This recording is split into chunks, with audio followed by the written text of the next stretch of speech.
KBS 1라디오 라이브 비상대책위원회 라이브 비상대책위원회 2부 시작합니다. 코로나19 상황실로 이어갑니다. 4월 16일 목요일 코로나19 확진자는 어제보다 22명 늘었습니다. 이 중에 해외 유입이 11명, 확진자 중에 절반이 해외 유입 사례입니다. 코로나 추가 확진자가 이번 주 내내 20명대를 유지하고 있습니다.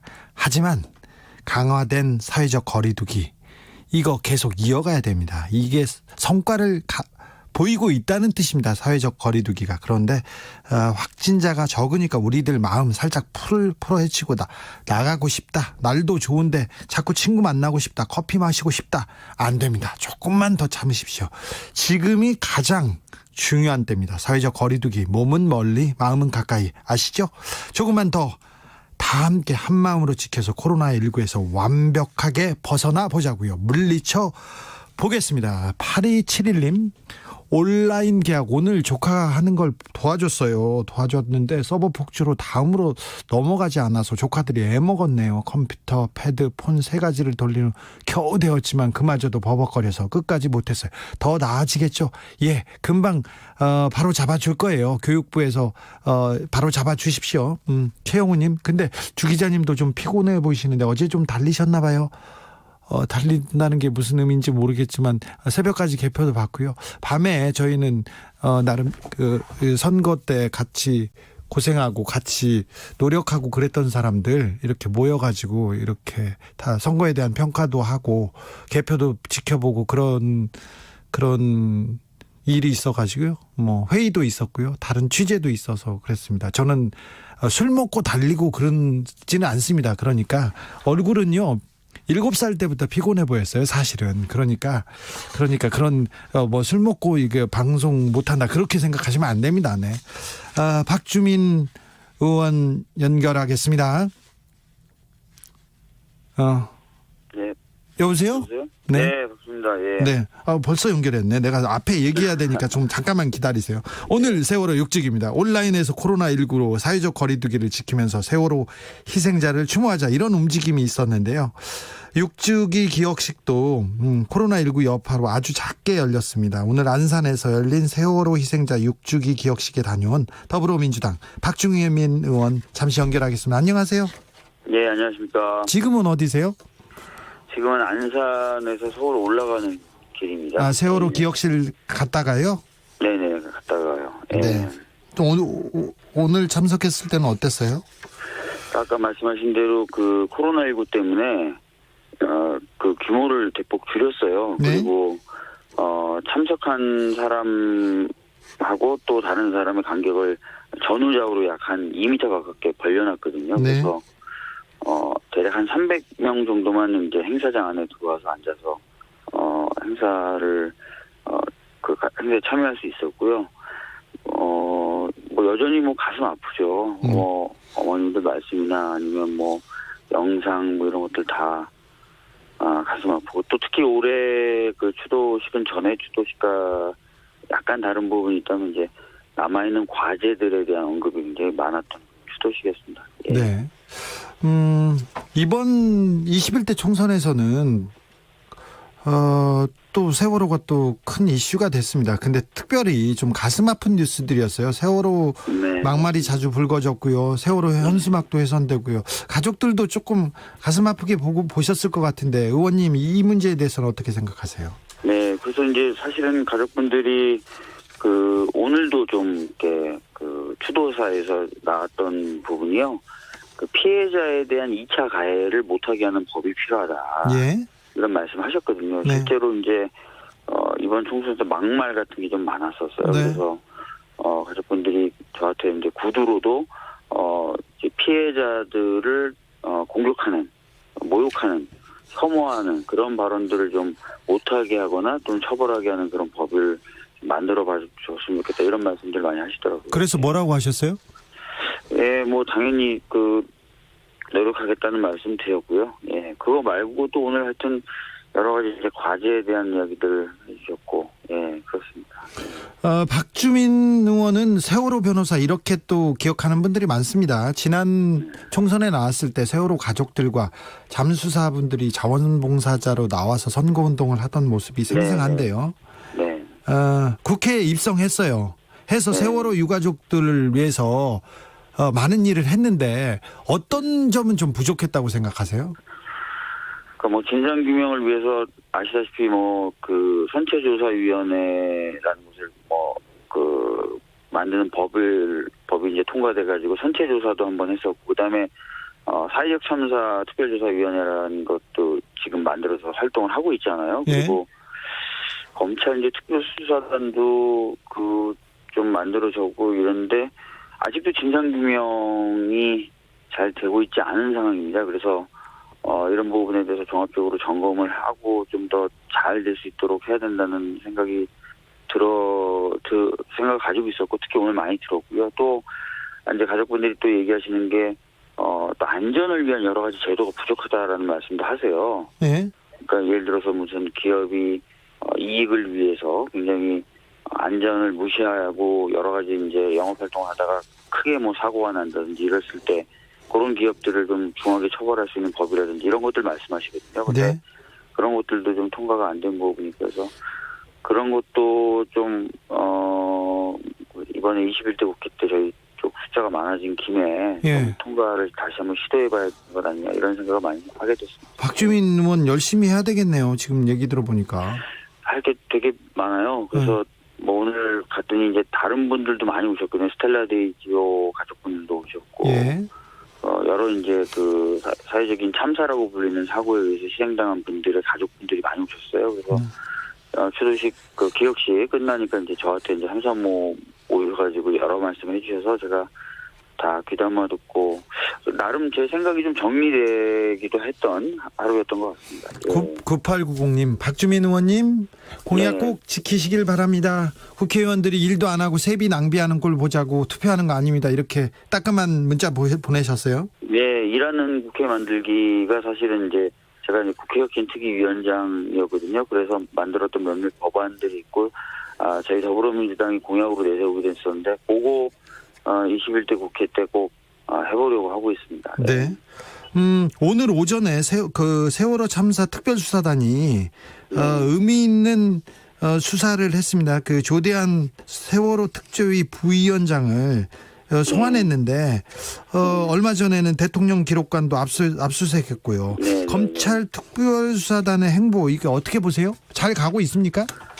사실 이제 특별수사단이 꾸려졌을 때는 특별수사단장도 그렇고 네. 윤석열 총장도 그렇고 굉장히 자신 있게 또 여러 이야기를 했었었거든요. 네, 의지를 보였죠. 예. 의지를 굉장히 보였죠. 근데 오늘도 그렇고 그 이전에 가족분들과 얘기를 좀 나눌 때도 그렇고 초기에 표명했었던 그런 의지 그런 것들이 잘 보이지 않는다 이런 말씀을 많이 하시더라고요. 그래서 네. 저도 이제 선거가 끝났으니까 좀 정신 바짝 차리고 좀 다시 살펴보려고 하고 있습니다. 네. 지붕하늘님이 이런 의견 주셨어요. 막말처벌법과 국민소환제, 국회의원 국민소환제는 완성해 주세요. 이렇게 얘기했는데 두 법안 가능합니까? 국민소환제 같은 경우는 저희 당 이번에 총선 공약이었습니다. 그래서 이 부분에 대해서도 당연히 무겁게 생각하고 있고요. 예. 열심히 해야 될 거고. 막말 처벌법은 아까 이제 가족분들이 말씀하셨던 그런 차원의 말씀이신 것 같아요. 네. 피해자들에게 2차 가해를 하는 걸 못하게 하는 네. 그런 것들도 이제 구체적인 어떤 입법의 형태가 어떤 건지 좀 더 고민해 보면서 노력하겠습니다. 네. 사법농단 판사들이요. 참여했던 판사들 헌법은 어겼으나 처벌을 받을 수는 없다는 그 판사들에 대한 탄핵도 이루어집니까? 사실 이제 제가 박관 탄핵을 주도했었죠. 그 당시 홍영표 원내대표가. 근데 항상 표가 모자랐어요. 지금까지는 표가 모자랐는데 이제는 이제는 표가 모자란다고 말씀을 못 드리죠. 그래서 그렇죠. 저희들이 이제 다시 한번 새로 들어오시는 분들이나 이렇게 해서 평가를 해보고 꼭 한 명이라도 단지 한 명이라도 탄핵을 해서 앞으로는 헌법 위반을 하는 판사들은 없도록 해야 될 필요가 있다고 생각합니다. 또 국민들이 봤을 때 21대 국회에서 가장 달라지는 점이 뭐라고 보세요? 우선은 21대 국회에서 원 구성 비율이 완전히 달라지죠. 그러니까. 이번에 네. 더불어민주당에게 180석을 사실상 만들어 주셨기 때문에 저희 더불어민주당이 숫자가 부족해서 못하겠습니다. 야당을 설득하는데 한계가 있습니다라고 핑계나 변명되기가 굉장히 어려워졌죠. 이제는 핑계 안 통합니다. 예. 네. 그래서 저희들이 그렇다고 해서 이제 또 예전처럼 숫자가 많은데 자중질환을 일으키면 또 안 되고 그래서 네. 여러 가지 조심조심 많은 개혁까지를 통과시킬 수 있도록 아까 이제 말씀드렸던 데 환경은 조성됐으니까요. 네.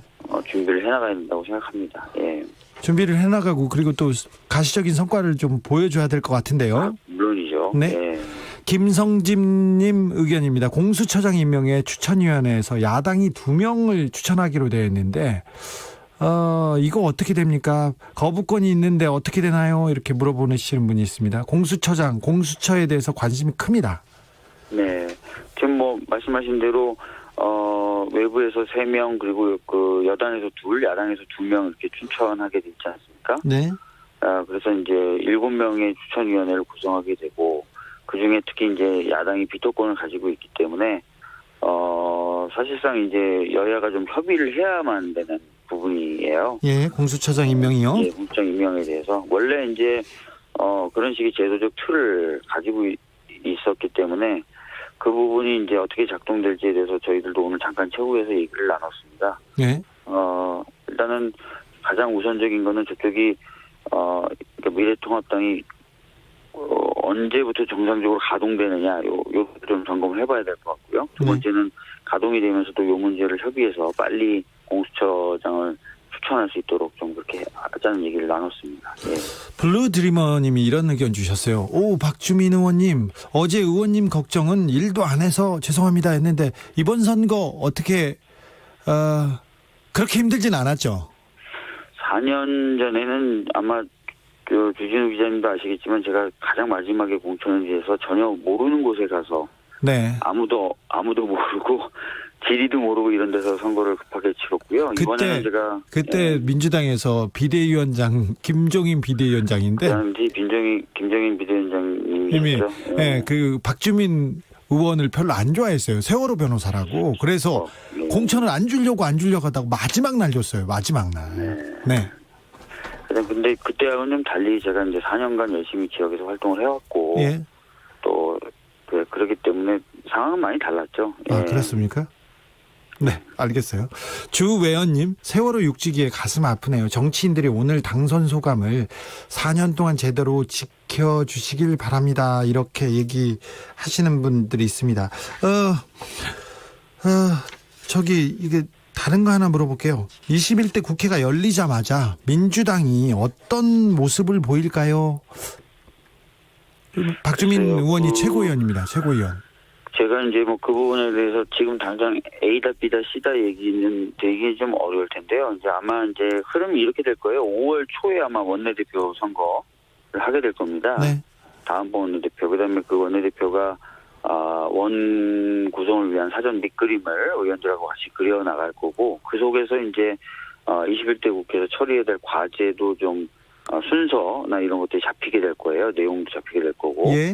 그런 과정을 좀 거쳐야 제가 이제 아마 말씀드릴 수가 있을 것 같습니다. 박주민 의원이 21대 국회에서 꼭 만들고 싶은 법안 그리고 꼭 이루고 싶은 일들은 뭡니까? 우선은 20대 국회에서 못했던 권력기관 개편해야 될 겁니다. 경찰, 그다음에 네. 법원에 대해서, 그다음에 아까 말씀하셨던 그리고 저희들도 공약으로 내세웠던 일하는 국회 만들기 법들이 있어요. 국민소환제를 포함해서. 네. 그런 것들 해야 되고요. 그다음에 세월호 관련돼서도 지금 가족분들하고 쭉 얘기 나누는 입법 과제들이 몇 개 있습니다. 그래서 그런 것들 좀 해야 될 것 같고요. 예. 예. 이번 총선에는 국회의원들이 특혜나 특권을 내려놓겠다 이런 그런 개혁안들은 거의 보이지 않았던 것 같아요. 좀 어떻게 생각하세요? 사실 선거 이제 초기만 해도 작년 말 올해 초 요때만 해도 저희 당에서는 일하는 국회 만들기라는 걸 대표적인 캐치프레이즈로 내세우려고 그랬었습니다. 예. 그래서 아까 말씀드렸던 대로 제가 이제 위원장이었던 국회혁신특위에서 만들었던 여러 입법들을 공약화해서 이제 들고 나가려고 했었는데 코로나19가 갑자기 이렇게 확산이 되면서 주로 이제 코로나 코로나19와 그것에 대한 대처 방안이 주로 쟁점이 돼버리면서 사실 그 얘기가 좀 많이 부각되지 못했죠. 예. 네. 근데 아까도 말씀드렸던 대로 국회의원들이 일을 하도록 만들고 네. 일하도록 만드는 걸 막는 특권의 일부는 내려놓는 그런 식으로 저희들이 만든 내용이 있기 때문에 그 내용을 21대 국회 때 반드시 이제 실현하겠다 이렇게 말씀드리는 겁니다. 네. 7361님 질문입니다. 5월 30일 날 21대 국회 시작된다는데 남은 한 달 반은 국회에서 아무것도 안 하나요? 이렇게 물어보는데. 그렇지 않습니다. 그렇지 않고요. 지금 아시다시피 코로나19를 극복하기 위한 2차 추경도 있고요.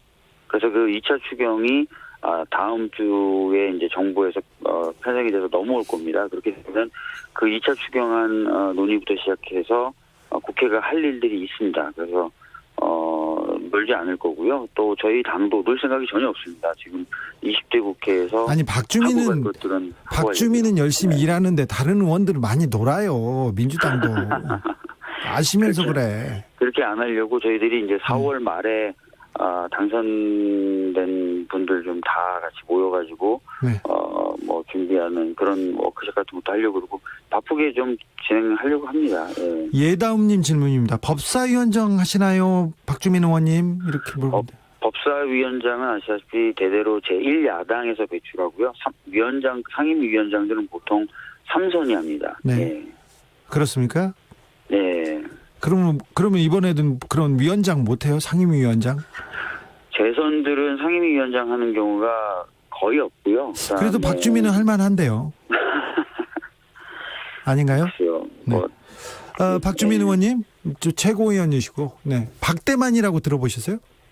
박대만. 네, 저 뭐 들어본 적은 있습니다. 네. 예.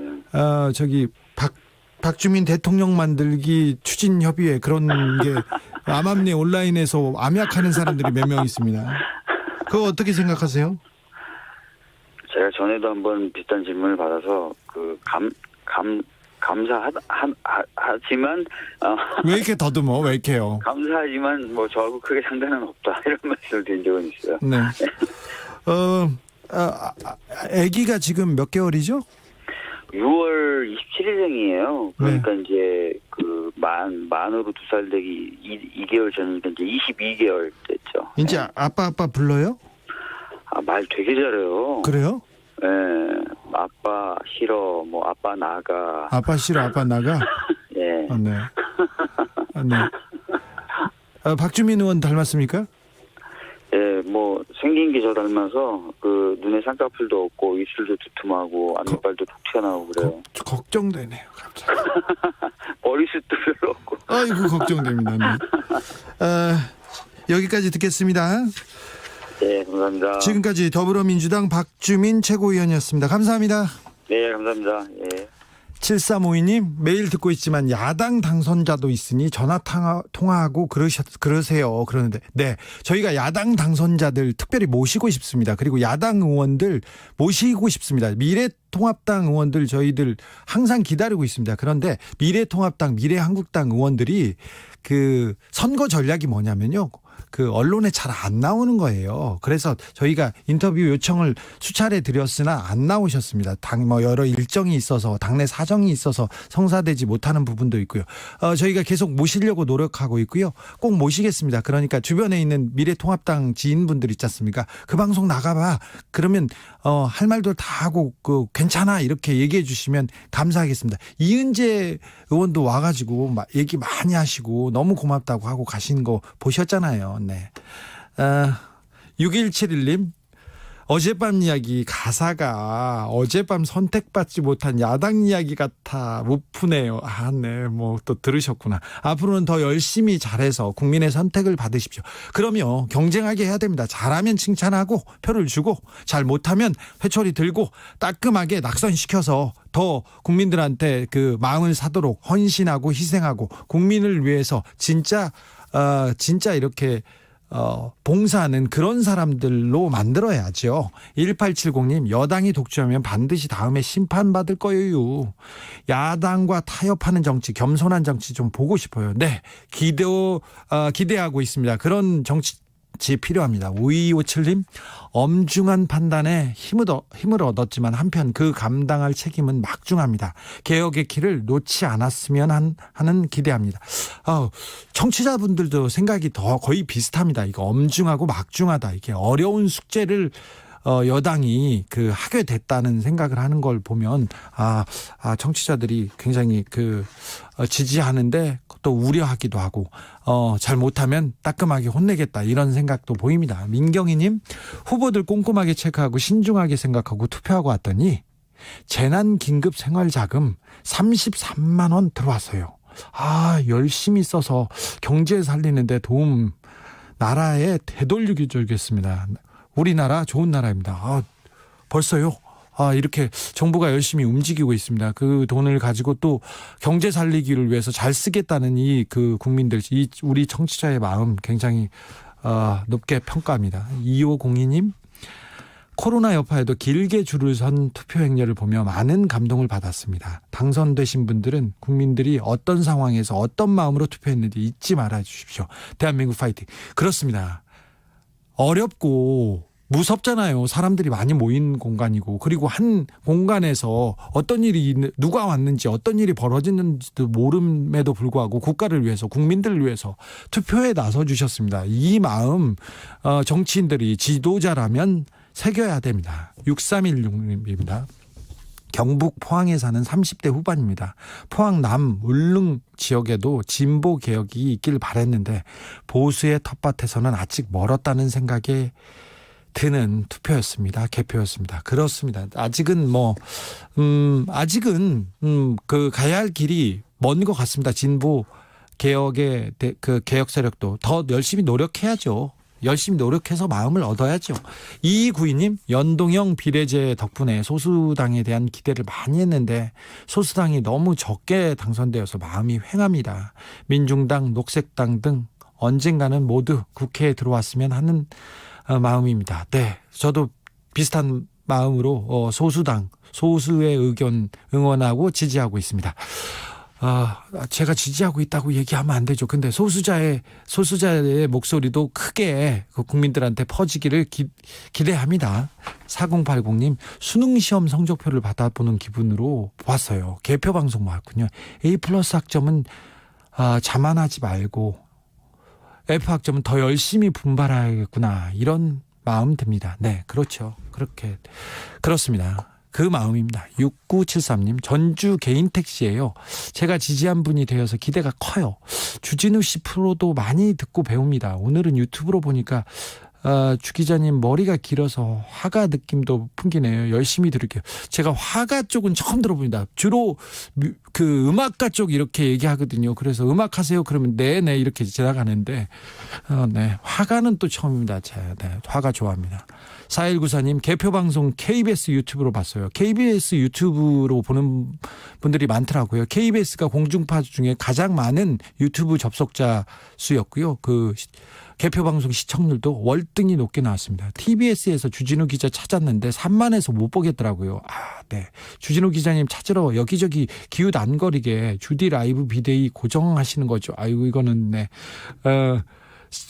TBS 유튜브 방송이 인기는 있었는데 산만했습니다. 김어준의 방송이 산만하고요. 그리고 여러 사람들을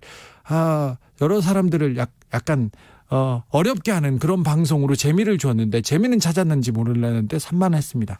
다음번엔 좀 더 나아지겠죠. 유영재님, 주진우 기자님 총선 결과를 받아보며 질문드립니다. 주 기자님이 생각하는 이번 총선의 시대 정신은 무엇입니까? 어려운 질문은 저한테 묻지 마세요. 어려운 질문은 네, 라디오 정보센터로 가겠습니다. 조진주 씨. 선관위가 오늘 오후 비례대표 당선인 47명을 발표하면서 21대 총선 개표가 마무리됐습니다. 민주당이 비례정당인 더불어시민당과 함께 180석을 차지했고 통합당은 비례대표를 포함해 103석으로 개헌 저지선을 가까스로 지켰습니다. 문재인 대통령은 4.15 총선 결과에 대해 국민들이 국난 극복을 위해 사력을 다하고 있는 정부에 힘을 실어줬다면서 무거운 책임감을 갖겠다고 밝혔습니다. 정부가 소득 하위 70% 가구에 긴급 재난지원금을 지급하기 위해 7조 6천억 원 규모의 추경 예산안을 의결했습니다. 재산세 과표 기준 9억 원, 종합소득세 과세 대상 금융소득 2천만 원을 초과하는 가구는 지원 대상에서 제외됩니다. 코로나19 국내 신규 확진자가 나흘 연속 20명대를 기록하고 있는 가운데 국내에서 격리 해제됐던 141명이 코로나19 재양성 판정을 받은 것으로 확인됐습니다. 코로나19 환자의 혈액이나 배설물로는 전파 가능성이 희박하다는 연구 결과가 나왔다고 질병관리본부가 밝혔습니다. 한국은행이 오늘 오후 임시금융통화위원회를 열고 우량 회사채를 담보로 은행, 증권사, 보험사에 최대 10조 원을 대출하기로 했습니다. 텔레그램 박사방에서 운영자 조주빈을 도와 성착취물 제작 유포에 가담한 붓다 강훈이 경찰의 신상공개 결정을 취소해달라는 행정소송을 제기했습니다. 지금까지 라디오 정보센터 뉴스였습니다.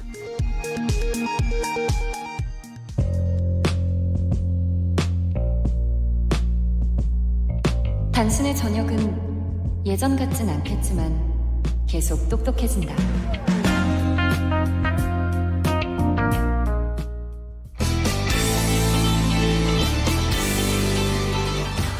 딱 5분이면 됩니다. 5분 동안 대한민국 정당 소식을 국제심판처럼 공평하게 공정하게 전해드립니다. 오창석의 5분당.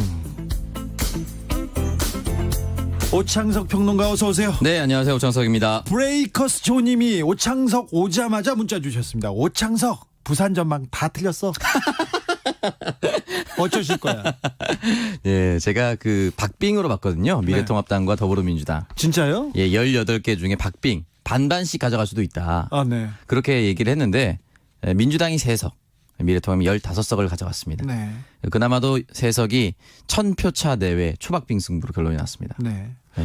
부산에서 민주당이 지난 총선에서 거점을 만들었다고 보고 그 교두부에서 좀 세력을 넓힐 거라고 생각하는 사람들이 많았는데 네. 부산에서의 아직도 그 여당을 바라보는 시선은 아직도 싸늘했습니다. 네, 맞습니다. 여전히 싸늘했고 민심의 초리가 굉장히 매서웠다. 그렇게 볼 수 있습니다. 부산은요. 네.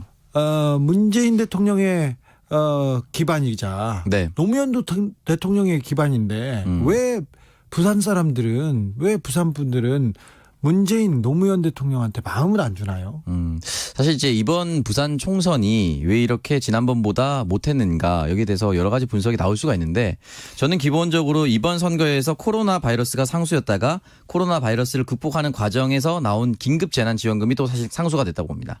네, 그런데요. 부산광역시는 다른 지역과 비교했을 때 경남도지사 김경수 지사도 얘기했었던 재난지원금 부산광역시 시장 오고돈 시장은 그에 대한 언급이 별로 없었습니다. 네. 아, 그게 적극적인 재난 극복의 의지가 없었고 행정 권력이 부산 시민을 다독이는데 조금 실패했다.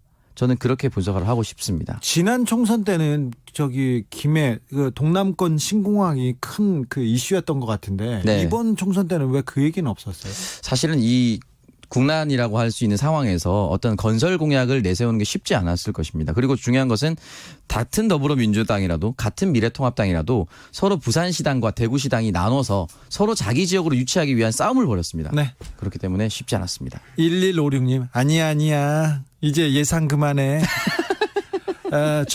저는요. 네. 그래서 저도 예상하라. 앞으로 어떻게 판세가 어떻게 되냐 이렇게 물어보는 분들 많은데 네. 저는 예상을 할 정도의 수준은 아닙니다.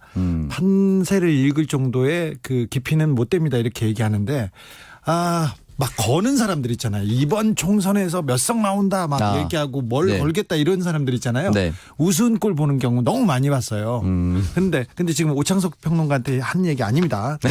자, 당 분위기로 가겠습니다. 더불어민주당 분위기 어떻습니까? 네, 먼저 이해찬 당대표가 기쁨보다는 무거운 책임감을 느낀다. 앞으로 더 잘해야 된다. 더 겸손한 자세로 민심을 살피고 말 한마디 행동 하나에도 각별히 조심해야 된다. 선거에 임할 때 가졌던 진실, 성실한 자세, 절실한 마음을 잃지 않아야 한다며 초심을 강조했습니다.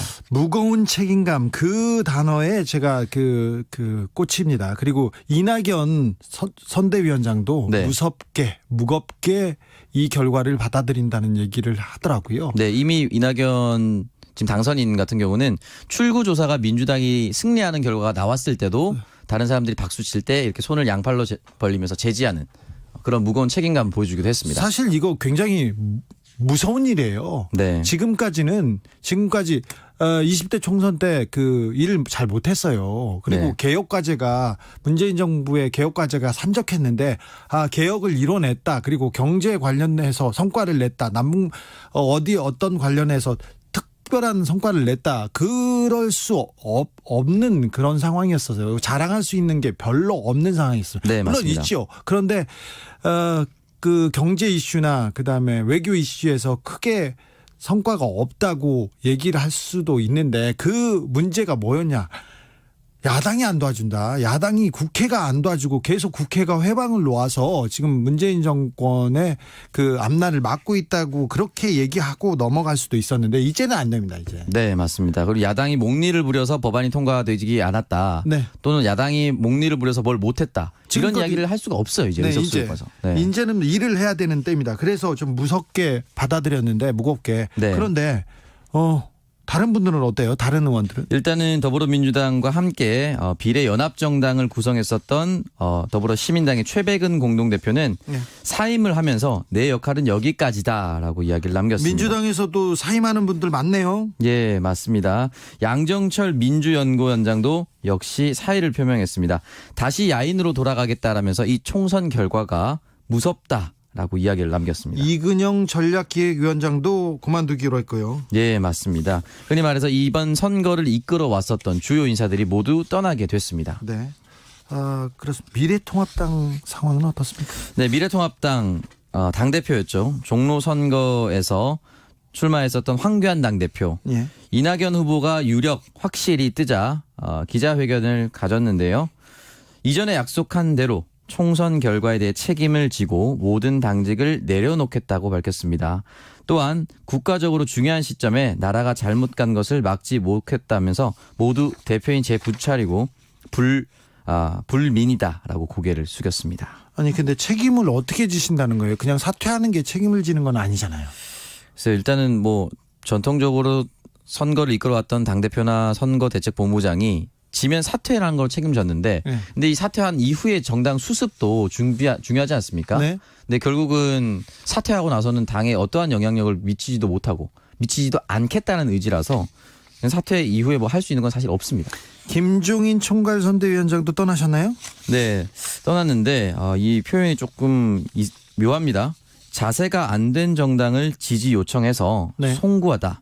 제 임무는 여기까지다라고 선거가 끝나고는 깨끗이 일상의 생활로 돌아갈 것이다라고 이야기를 남겼습니다. 네. 김종인 선대위원장이 나중에 영입된 이후에 굉장히 그 광폭 행보를 보이면서 네. 많은 여론을 몰고 다녔어요. 네, 맞습니다. 그래서 상당한 성과를 거두기도 했습니다. 능력을 보여주기도 했는데 네.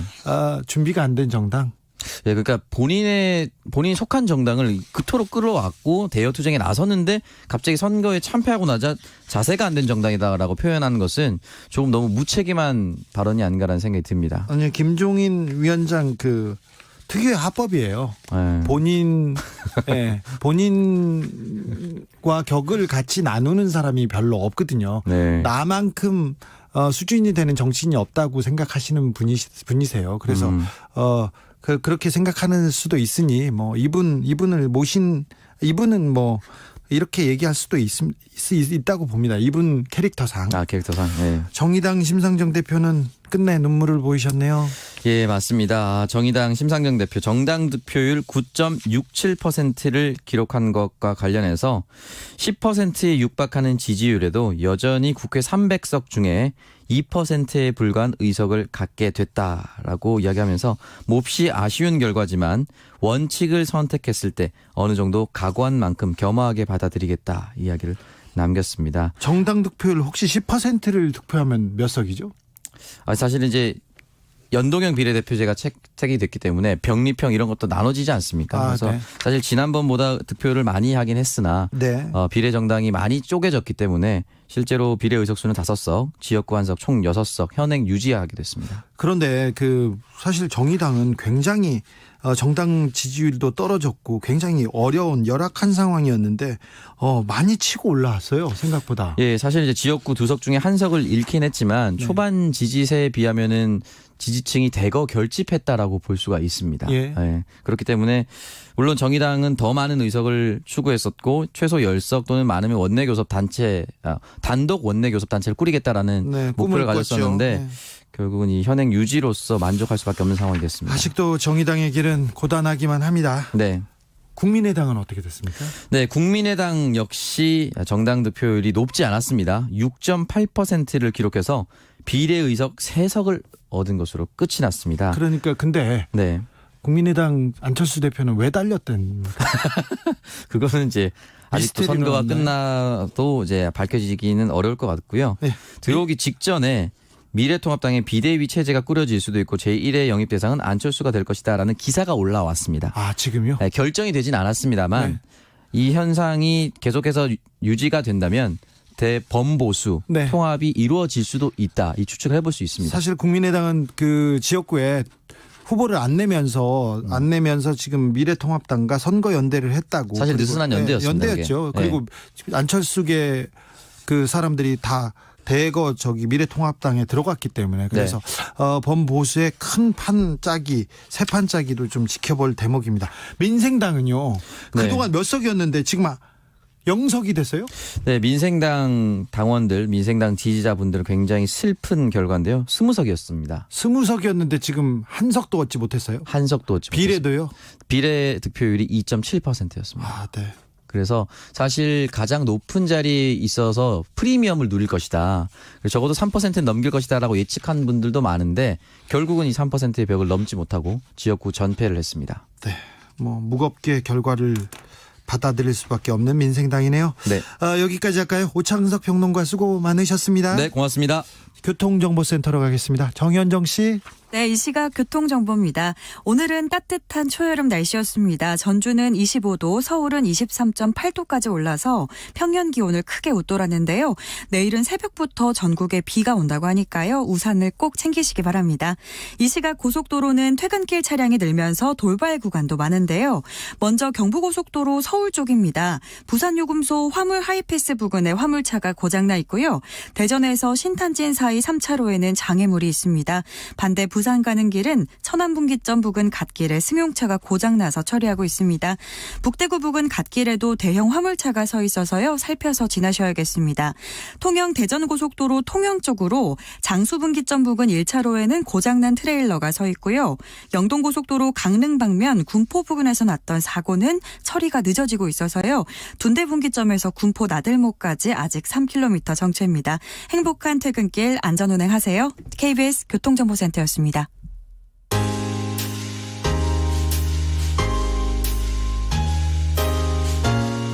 당신의 퇴근길, 야근길, 학교길, 정처 없이 걷는 길, 그 모든 길에 변함없이 함께합니다. KBS 1라디오 라이브 비상대책위원회.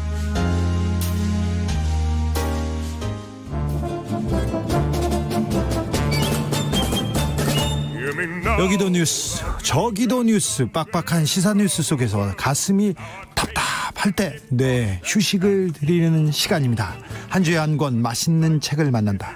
책의 맛.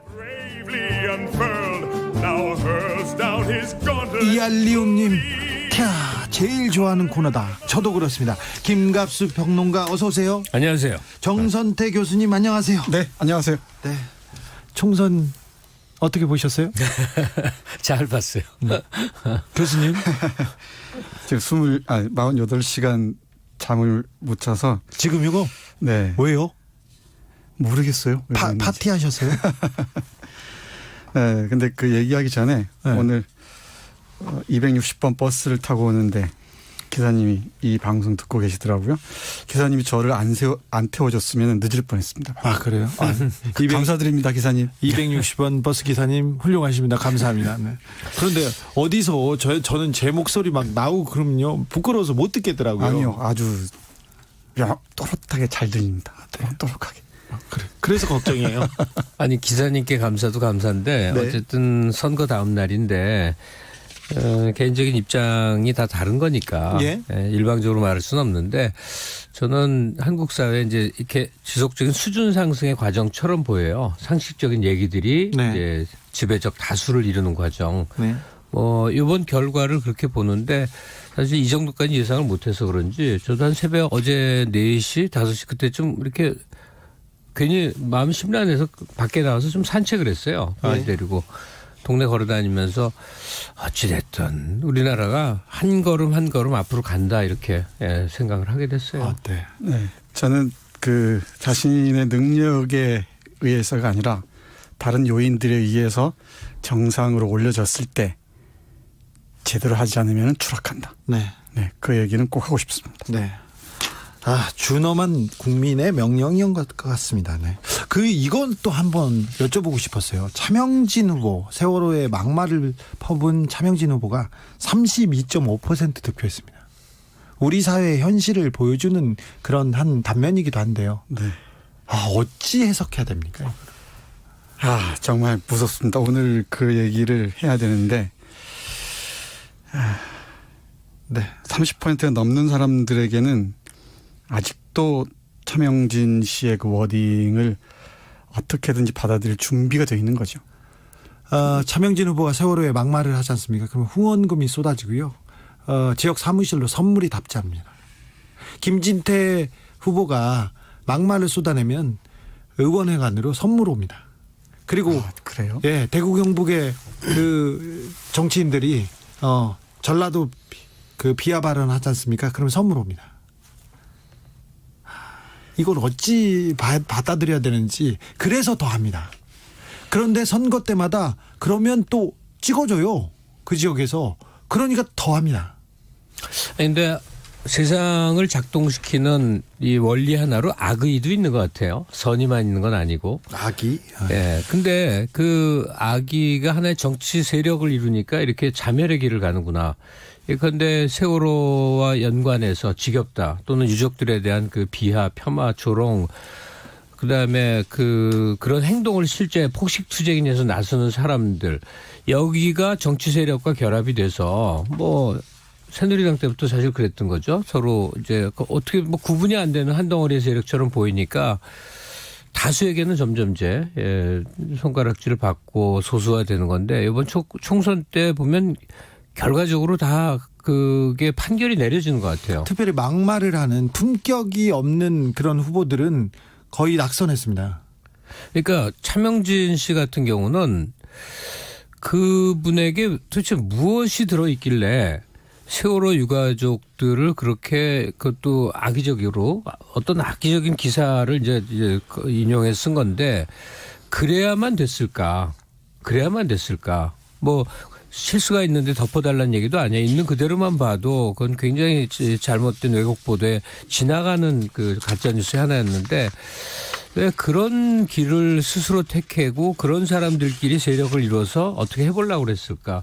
그리고 그 정점에 있는 박근혜 정부와 그 지지자들은 도대체 어떻게 이 세상을 살아가려고 그런 식의 기도를 해와서 여기까지 왔던가 새삼스럽게 생각하게 되네요. 차명진 후보 얘기를 한 것이 오늘 책 주제하고 지금 닮아 있어서 그렇습니다. 누가 왜 진실을 은폐해야 하는가. 오늘 관련된 책은 우리 정선태 교수님께서 골라주셨습니다. 네. 지난주에 예고 드리기를 찰스 디킨스의 어려운 시절을 하기로 했었는데. 그랬는데요. 저희가 급히 들었습니다. 오늘이 잘 아시다시피 세월호 아이들이 떠난 지 6년이 되는 날입니다. 예. 그래서 오늘은 작가 김탁환의 사회파 미스터리 소설 거짓말이다 골랐습니다. 소설입니다. 네. 잠수사와 관련된. 책 제목이 거짓말이다. 네. 사회파 미스터리 소설이라고 하는데 사회파 미스터리 그러면은 미스터리인데 사회 문제, 사회 이슈와 관련된 소재들을 미스터리 형식으로 쓴 거죠. 정말 이 잠수사, 이 어떤 잠수사가 2016년 6월 7일에 세상을 떠나지 않습니까? 예. 그래서 잠수사가 왜 죽어했는가? 이거야말로 미스터리라는 거예요. 예. 그건 미스터리 형식으로 여러 이 인터뷰, 법정 이 탄원서 여러 가지 그 장치를 동원해서 아주 재미있게 흥미진진하게 쓰고 있는 소설입니다. 네. 김관홍 잠수사가 모델이었죠. 네. 네. 아, 네. 김관홍 잠수사는 저도 개인적으로 가깝게 지내던 친구였고요. 박주민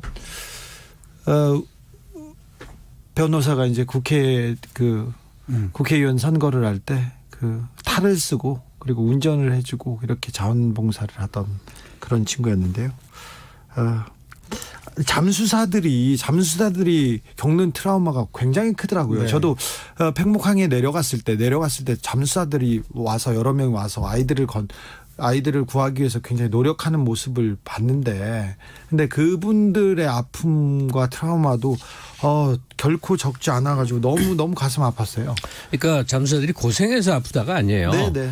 이 정부에 의한 어떤 의도, 다시 말해서 공적을 악마를 만들어내야만 돼요. 네. 그래서 제일 대표적인 게 그 선주였던 구원파의 유병원 회장이었죠. 그 사람은 사실은 다른 형태로는 되게 비난받을 수 있는 사람인지 모르지만 한때 자기 이 재산의 일부로서 배를 소유했다 만 게 이 사건에 무슨 관계가 있다고 한여름을 유병원 찾기로 보내게 네. 정부가 기도를 했어요. 유병원 회장과 구원파는 그때 선주였기 때문에 책임을 질 수 있는지 몰라도 사회적으로 나쁜 짓을 하거나 다른 사람들한테 해를 끼친 거는 별로 찾지 못했어요. 다. 그러니까 시선을 글로 돌리기 위해서 온통 거기다 그다음에 잠수사들이 무슨 떼돈을 버내갖고 자원봉사에 갔던 사람들을 그야말로 전 사회가 그냥 매도하다시피 했단 말이에요. 예. 그래서 이 소설은 작가의 시선으로 봤을 때 그 돌아가신 김관홍 잠수사의 시선으로 이야기를 풀어나가는 거예요. 재판장한테 탄원서 쓰는 형식의 출발점인데 예. 그러니까 도대체 난 왜 거기를 갔을까가 얘기의 시작이에요. 예. 안 가도 되는데 네. 기사에 보면 잠수사가 500명이 나갔다며. 아니 그때는 처음에 세월호가 4월 16일 날 이렇게 가라앉았습니다. 침몰했는데 아이들을 구해야겠다고 해서 잠수사들이 전국에서 왔어요. 그래서 도와주세요 그랬어요. 그래서 몰려왔는데 잠수사들을 그 물 밑으로 데려가지 않는 거예요. 못 맞습니다. 들어가게 막아요. 그때부터 이분들이 왜 이상하다 했어요. 그런데 나중에 보니까 이 사람들 힘들고 고생했던 것보다 저 사람들 돈 벌러 왔어. 저 사람들 뭘 하러 왔어. 그러면서 다른 얘기를 하면서 이 진실은 뭘까? 그렇게 하나씩 둘씩 그 진실로 다가가게 되죠. 네, 그 잠수사의 눈으로 본 그 세월호를 둘러싼 여러 가지 그야말로 미스터리 얘기들을 사실에 근거해서 그리고 증언에 근거해서 정말 흥미롭게 이 기술하고 있는데요.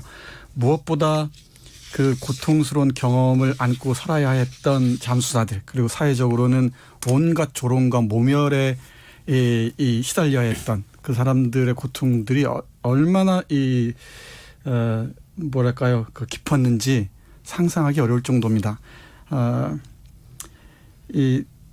그 당시 잠수사들이 굉장히 노력했는데 그리고 그 국가가 해경이 구조하지 못하게 한다 이런 네. 부분에 대해서 몇 가지 진실을 얘기했다는 이유로 계속 비난받았거든요. 네. 저 사람들 돈 벌러 왔다. 시체 한 구를 구하면 얼마를 받는다. 네. 그리고 한 번 들어가면 다이빙하면 얼마다. 그래서 더 벌려고 자기네들끼리 싸우고 있다. 이런 식으로 그러니까 청와대 관계자가 그런 식으로 언론에 흘려서 기사가 된 건데 2달 동안에 1억 6천만 원 받았다. 터무니없는 소리거든요. 근데 이 소설로서의 출발점 이제 어떤 사건이 벌어졌을 때 먼저 기사나 언론이 다루고 후대 역사가 다루는데 다른 또 아주 독특한 영역이 문학 작품화되는 거죠. 예술화. 요새는 또 영화화가 많이 되죠. 근데 이제 김관홍이라고 그러죠. 소설에서는 나경수라는 이제 다른 이름을 쓰게 됩니다만 가장 청천벽력 같았던 일이 자원봉사해온 잠수사의 자연스러운 대장 그쪽에 경력이 많은 사람이 사고를 제대로 수습 못했다고 업무상 과실치사로 이제 법정에 서게 된 거예요. 그렇죠. 기가 막힌 일이죠. 국가도 못하는 일을 왜 네가 대신 해결 못했냐 이거 아니에요. 나중에 뭐 대법원 판결까지 가서 무죄를 받았습니다만 그 과정은 정말 기가 막힌 일이죠. 옳은 일을 하러 갔는데 갑자기 법망에 걸려들어서 난 그거 기소한 사람은 뭐고 그거 재판한 그 질질 끌었던 판사들은 뭔지 모르겠는데. 그렇죠. 네, 그렇죠. 근데 그 시대에는 그랬어요. 불과 몇 년 전이죠. 근데 그 시대에만 그랬던 게 아니고요. 이 소설을 한 그 시대를 기록하는 증언으로 본다면 지금 반복되고 있는 게 그대로 여기서 드러납니다. 예를 들면은 나경수라는 잠수사가 트라우마와 여러 사람들의 시선을 견디지 못한 채 생계의 위협을 받기도 하고 또 밤이면 잠을 못 자니까 어떻게든지 이걸 넘어서려고 하면서 대리운전을 합니다. 우연히 대리운전을 하다가 어떤 분들을 태웁니다. 태우는데 이런 소리가 들려요. 조금 듣기 거북하셔도 소설이니까 한번 들어보시기 바랍니다. 네, 좀 읽어주십시오. 세련된 옷차림과는 달리 입이 아주 험했습니다. 한꺼번에 이야기를 늘어놓진 않고 잠시 멈췄다가 말하고 또 멈췄다가 말하는 시기였습니다. 교통사고로 자식들 돼진 게 무슨 자랑이라고 저 지랄들을 하는 거야. 그 시위하는 사람들도 네. 보고 얘기하는 겁니다. 저것들이 다 종북이야 종북. 대통령 흔들려고 저러는 거라고. 대학까지 특별하게 보내달라 했다며 아예 대한민국 특별인이라고 이마에다 써 붙이고 다녀라. 8억이나 받아 처먹어 놓고 얼마를 더 내라는 거야. 20억이란 소문도 돌더라고. 그 돈 전부 내가 낸 세금이야. 난 나라에서 돈 한 푼 받은 적이 없는데 아귀 새끼가 따로 없어. 시체 장사를 해도 유분수지 버러지들. 진상규명? 규명할 진상이 또 뭐가 또 남았어.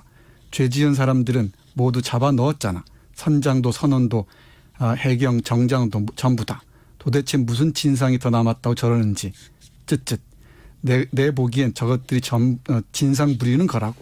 저 연놈들 때문에 나라가 기우는 거야. 경제도 엉망이고. 돈잔치지. 저 연놈들을 배불리고 잠수사 놈들도 덩달아 횡재하고. 안 그래요? 이 대리운전을 하는 나경수를 두고 뒤에 아주 세련된 옷을 세련된 차림의 여인들이 이런 얘기를 주고받습니다. 세월호 취재할 때요. 진도 백목항에 갔는데 아마 지옥이 있으면 이런 모습일 거라고 생각해요. 일단 팽목항은 왜 이렇게 멀대요? 내가 한번 갔는데 정말 진도까지 가면 다 간 것 같잖아요. 근데 진도에서 시작해서 또 팽목항까지가 어찌나 그리 멀든지. 밤에 아이들이 이렇게 한 명씩 두씩 이렇게 나옵니다. 근데 이름은 없고 번호가 이렇게 이렇게 번호를 줘요. 그래서 103번 성명 미상, 학생 추정, 성별여, 신장은 160, 인상착의 보통 체격인데 왼쪽 볼 하단에 점이 있어. 그리고 소지품은 반팔 티셔츠. 이렇게 읽으면 가족들이 기다리고 있다가요.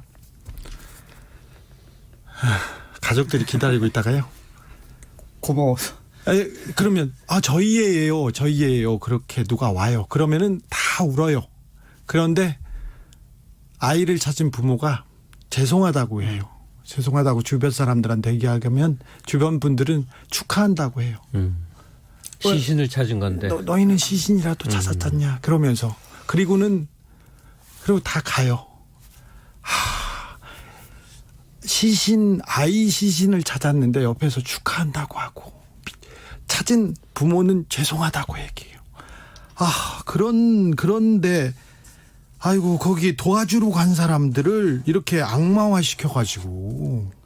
그러니까 아이들이 희생됐는데 그 가족들, 남아있는 가족들, 그걸 도우려고 한 사람들, 거기에 마음에 성원을 보낸 시민들, 왜 어떤 정부는 그들을 전부 몰아서 악인이고 탐욕스러운 사람으로 매도하고 공격해야만 됐었을까.